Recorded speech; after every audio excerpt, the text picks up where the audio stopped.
Je vous remercie pour cette nouvelle invitation à participer à la troisième session ordinaire du Haut Conseil des collectivités territoriales HCCT, consacrer cette session au département en tant que collectivité territoriale. Sous le thème, je cite, la viabilité des départements dans l'acte 3 de la décentralisation.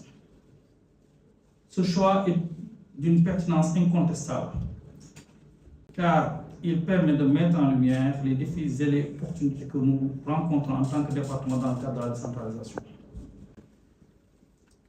Monsieur le Président, je vais vous proposer une présentation structurée autour de 4 points principaux qui nous permettront d'aborder la situation actuelle de nos départements et de formuler des recommandations pour leur viabilité future. Premièrement, je passerai en revue les ressources économiques et financières dont disposent actuellement nos départements, en analysant l'évolution de la répartition du fonds de dotation de la décentralisation depuis 2019. Deuxièmement, j'identifierai les principales difficultés financières auxquelles les départements sont confrontés, y compris les problèmes de financement et de gestion budgétaire. Troisièmement, j'analyserai les relations entre les départements et les communes en examinant comment ces relations impactent la gestion et le développement local et comment exploiter les synergies potentielles en vue de relever les défis de coordination. Quatrièmement, enfin, je formulerai des recommandations pratiques et stratégiques pour renforcer la viabilité des départements. Ces recommandations visant à améliorer l'autonomie financière, leur gouvernance et leur capacité à répondre aux besoins des populations et de la solution idoine. Ainsi, nous estimons que les axes suivants peuvent largement contribuer à cette situation nationale.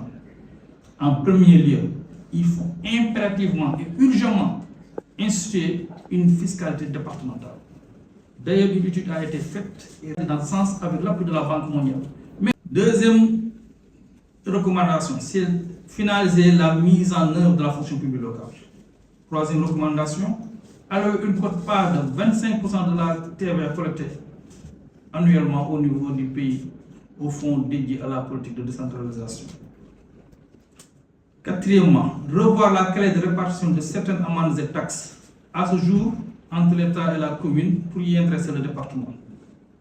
Cinquièmement, instaurer une véritable politique de contrat-plan entre l'État, les ministères surtout et le département en termes de construction d'infrastructures d'éducation, formation, santé et sport. Sixièmement, décentraliser véritablement une partie importante du BCI vers les secteurs de la santé, de l'éducation et surtout de la formation professionnelle. Septièmement, décentraliser la réalisation d'infrastructures de base telles que les pistes de production, l'hydraulique rurale, accès universel à l'électricité.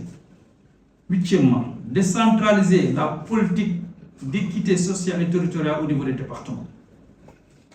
Neuvièmement, instaurer une nouvelle clé de répartition du fonds minier, c'est-à-dire 35% à l'État, 40% aux communes et 25% au département. Cette allocation de 25% destinée au département pourrait servir à alimenter un fonds local de régénération des ressources forestières et de protection de l'environnement, parce que l'environnement est une compétence transférée, mais c'est très important, mais on n'a pas les moyens d'y faire des investissements.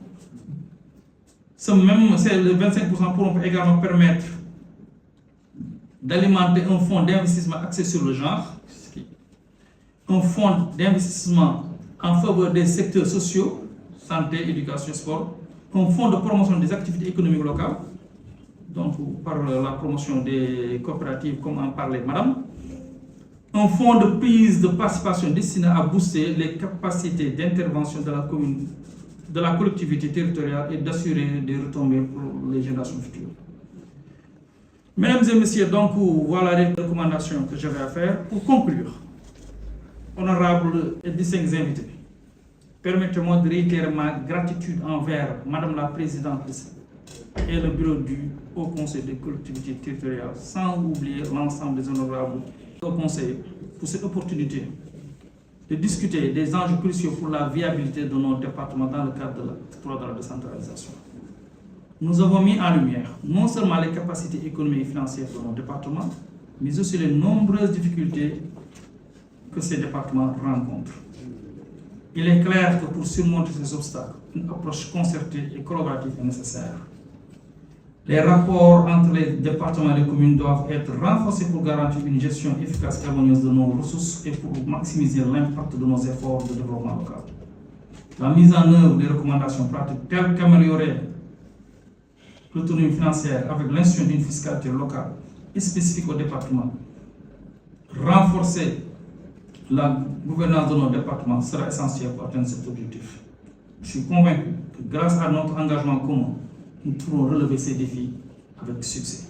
Je vous remercie de votre aimable attention.